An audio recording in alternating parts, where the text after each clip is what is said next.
Alicerce do Paraíso, volume 2, capítulo 1, Religião. 1.1 A respeito da religião. Como avaliar a religião? Título anterior: Como encarar a religião. Tenho observado que quando as pessoas avaliam a religião, não conseguem atingir o ponto vital da questão, que é a sua posição. A religião está acima de qualquer outra coisa. Comparadas com a religião, a filosofia, a moral e a ciência ocupam uma posição inferior. Entretanto, por desconhecimento disso, usam-se expressões como filosofia da religião e outras semelhantes, tentando se interpretar filosoficamente a religião, quando deveria ser exatamente o inverso. Em outros termos, é como se procurássemos explicar algo metafísico por meio de princípios materiais. Afinal, a religião foi criada por Deus e a filosofia pelo ser humano. A religião também difere da moral. Esta, como a filosofia, também é criação humana, mas há uma diferença entre ambas. A filosofia é de caráter ocidental e científico, ao passo que a moral é de caráter oriental e psicológico. Comparada com a filosofia e a moral, a ciência é mais voltada à matéria, sendo notórios os pontos divergentes entre ela e a religião.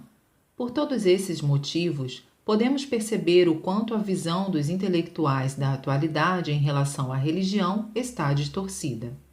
Analisemos isso mais profundamente. A filosofia se estrutura por meio de teorias criadas pelo ser humano e, por esse motivo, fica evidente sua posição quando comparada à religião. Quando se vai a fundo numa questão por meio da filosofia, é comum deparar-se com uma barreira intransponível e não se chegar a lugar nenhum. Uma prova disso é que quanto mais se pesquisa, mais perdido se fica. Uma dúvida gera outra, sendo praticamente impossível chegar a uma conclusão. Em consequência disso, a tendência é ficar desgostoso da vida e, em caso extremo, há quem chegue a pensar que a solução é recorrer ao suicídio. Este é um fato que todos conhecem. Por outro lado, não se pode negar que a moral tenha contribuído muito para o bem da sociedade até os dias de hoje. Ela, no entanto, nasceu da mente de pessoas sábias e busca o aperfeiçoamento humano por meio de códigos de conduta e, por essa razão, não chega a mover a alma. Além disso, no Japão antigo, talvez fosse aceitável, mas uma vez que a moral possui caráter oriental e atualmente tudo está dominado pela cultura ocidental, aquela já não consegue convencer as pessoas. Prova disso é o seu contínuo enfraquecimento. Não vejo necessidade de maiores comentários a respeito da ciência materialista, por esta ser alvo de nossa constante crítica. Atualmente, falar em cultura é o mesmo que falar em ciência. Interpretam o progresso cultural como sendo avanço científico. Contudo, é de se duvidar o quanto o progresso da ciência tenha promovido a felicidade do ser humano. A realidade nos leva a pensar que a infelicidade cresceu proporcionalmente ao avanço da ciência. Não é preciso dizer muito. Basta ver a situação da humanidade, que hoje está exposta à ameaça de uma temível guerra nuclear. Evidentemente, exceto uma parte da humanidade, o desejo desta é alcançar a felicidade. O progresso da ciência também tem esse objetivo. Todavia, é muito triste constatar que na realidade ocorre justamente o oposto. Urge, portanto, averiguar a causa. Se a filosofia, a moral e a ciência, como acabei de expor, não têm força suficiente para resolver o problema, o que poderá solucioná-lo a não ser a religião? Provavelmente os intelectuais também já tenham percebido esse ponto. Entretanto, como na realidade eles têm as religiões tradicionais como referência, não acreditam que por meio delas se consiga resolver a questão. Consequentemente, não é possível prever quando se concretizará a felicidade do ser humano. Vemos, pois, que é muito sombria a situação da sociedade atual. Todavia, eis que surgiu neste mundo totalmente resignado nossa grande força de salvação ultra-religiosa. Talvez seja difícil aceitá-la, pois ninguém poderia imaginar algo semelhante, mas o fato é que não se pode negar aquilo que é realidade. Uma vez conhecendo a verdade da nossa religião, tal como os cegos que experimentam a alegria de ver a luz, todos despertam imediatamente. A prova do que dizemos está nos inúmeros relatos repletos de alegria em nossas publicações. Assim, aqueles que desejam conquistar a verdadeira felicidade, façam uma experiência, entrem em contato com a nossa religião. Por mais delicioso que seja um alimento, é impossível avaliar seu sabor apenas vendo ou ouvindo explicações a seu respeito. Antes de mais nada, é preciso prová-lo. Tenho certeza de que todos ficarão satisfeitos com o sabor jamais experimentado até então. Em 29 de abril de 1950. Religião e mandamentos. Assim como a política, as religiões também podem ter caráter liberal ou autoritário. A maioria das religiões tradicionais é do segundo tipo. Os inúmeros mandamentos que possuem, preconizando o que deve ou o que não deve ser feito, mostram que são opressoras, de caráter sujo. Nossa religião, por sua vez, quase não tem mandamentos e é realmente liberal. Os mandamentos da religião assemelham-se às leis da sociedade. O fato de o ser humano conter o mal por meio das leis não é o correto. Se o ser humano for realmente íntegro, esteja ele onde estiver, mesmo no local onde não vigorem leis reguladoras, jamais praticará o mal. Este é um verdadeiro ser humano. Os mandamentos podem ser considerados as leis das religiões. Caso se consiga praticar corretamente a fé apenas por meio deles, é porque a fé não é verdadeira. Apesar dessa observação, sabemos que, no tempo dos povos primitivos, sendo a inteligência humana pouco desenvolvida, não havia condições de se compreender realmente a religião. Por conseguinte, foi necessário controlar o mal por meio de mandamentos. Está claro, pois, que a religião de uma época de cultura elevada que avançara a ponto de levar o ser humano à verdadeira compreensão da vontade divina, não mais necessitará valer-se das punições chamadas mandamentos.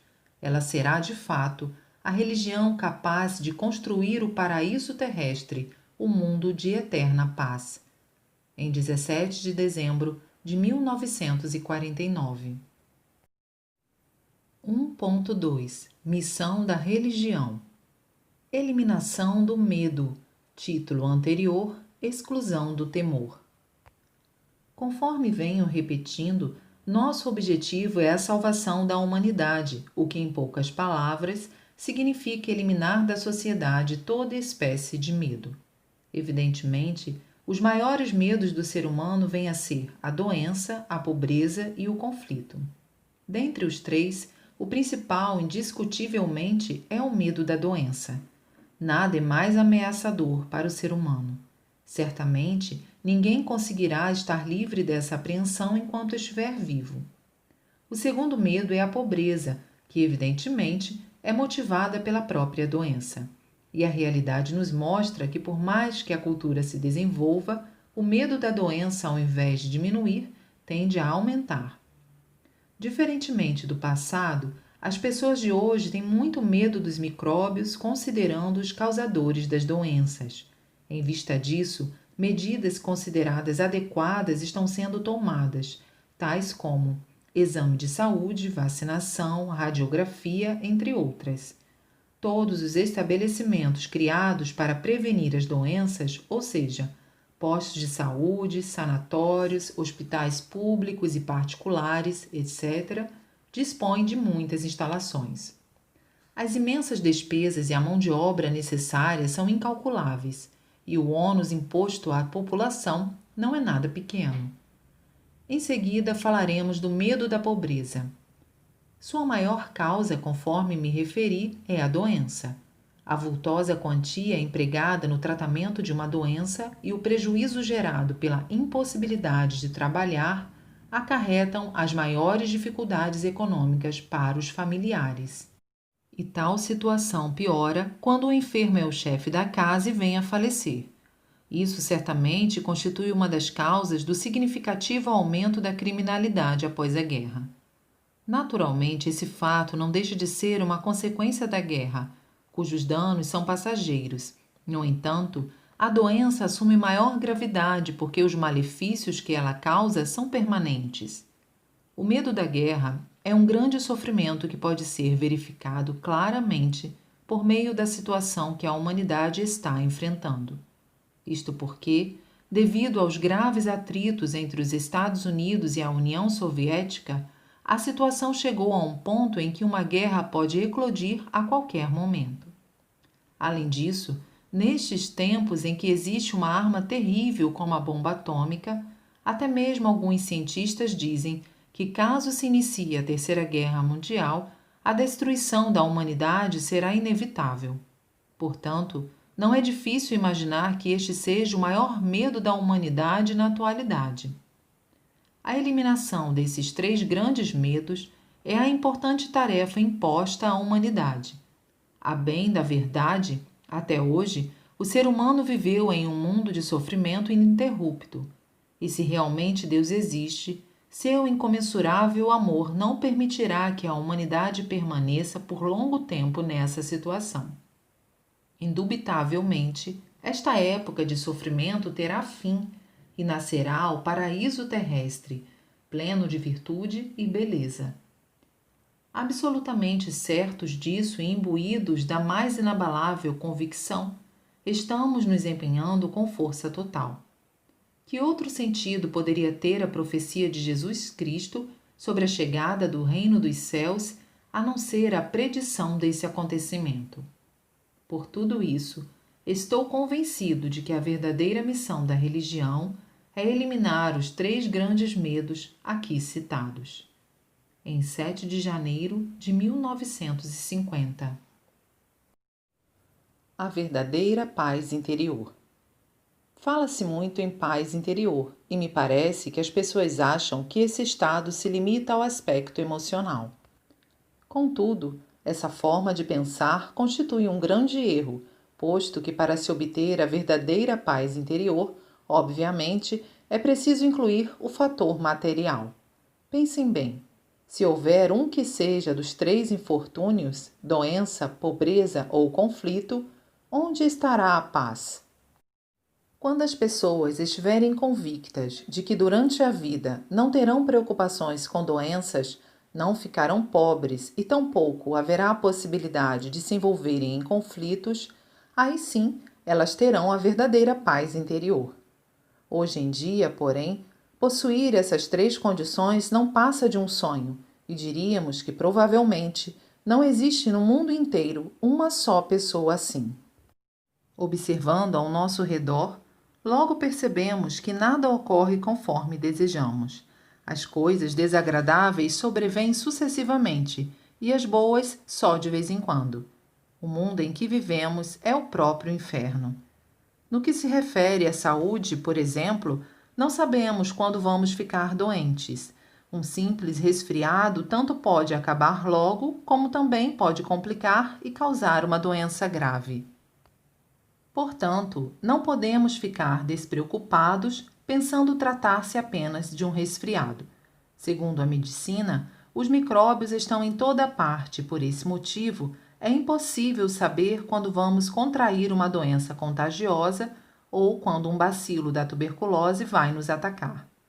Consequentemente, as autoridades são muito exigentes em matéria de higiene, aconselhando-nos a manter tudo limpo, a não comer nem beber em demasia, a fazer gargarejo ao voltar da rua, a lavar as mãos antes das refeições, a prestar atenção nos alimentos e outras medidas semelhantes.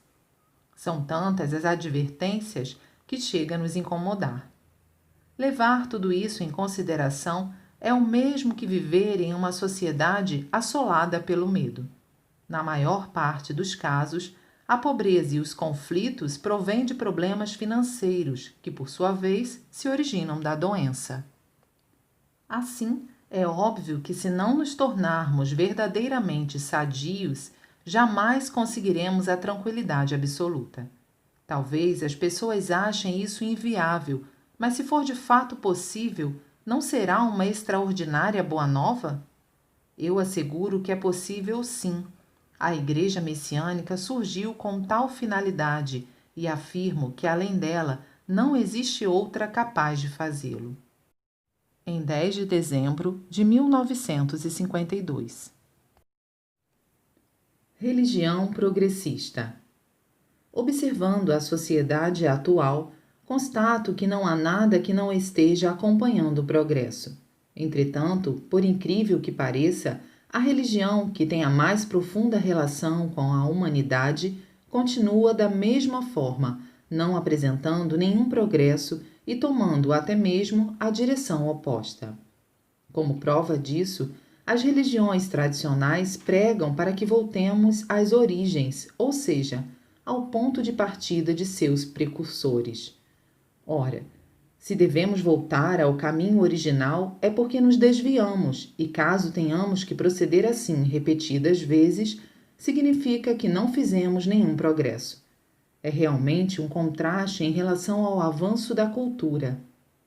Tais religiões nos mostram isso claramente à medida que perdem o poder de atrair pessoas e têm dificuldades até para manter a situação em que se encontram. De fato, todas as religiões que existem atualmente, mesmo sofrendo perseguições e pressões na época de sua fundação, o que parece ser a predestinação de uma religião nova, de alguma forma conseguiram revigorar-se e expandiram-se intensamente, passando por períodos de esplendor. Todavia, com o passar do tempo, diferentemente do cristianismo, a maioria delas está caminhando para a estagnação. Vamos analisar por que tal fato se sucede. Sem dúvida alguma, por não acompanharem a marcha do tempo e manterem irredutivelmente os ensinamentos do seu fundador como regras de ouro, acabaram por se afastar da realidade. Em consequência disso, esse distanciamento tornou-se cada vez maior, até que as religiões chegaram à situação atual, são criticadas pela falta de força. Se existe causa e efeito em tudo, é importante que as religiões tradicionais reflitam muito sobre o assunto, pois não há como ficar indiferentes para sempre. Assim, um dos princípios básicos de nossa religião é que tudo deve progredir e acompanhar o tempo. Esta é a razão pela qual não nos prendemos às formalidades como as religiões tradicionais, economizando tempo e recursos, pois na prática o ônus para se manter as formalidades não gera benefício algum. E, além do mais, não há qualquer motivo para as divindades ficarem contentes com elas. Em face do que dissemos, a missão da verdadeira religião é desempenhar sua função de orientadora para tornar a vida do ser humano cada vez melhor. Resumindo, podemos afirmar que só uma religião progressista tem capacidade de salvar o homem contemporâneo. Em 30 de janeiro de 1950.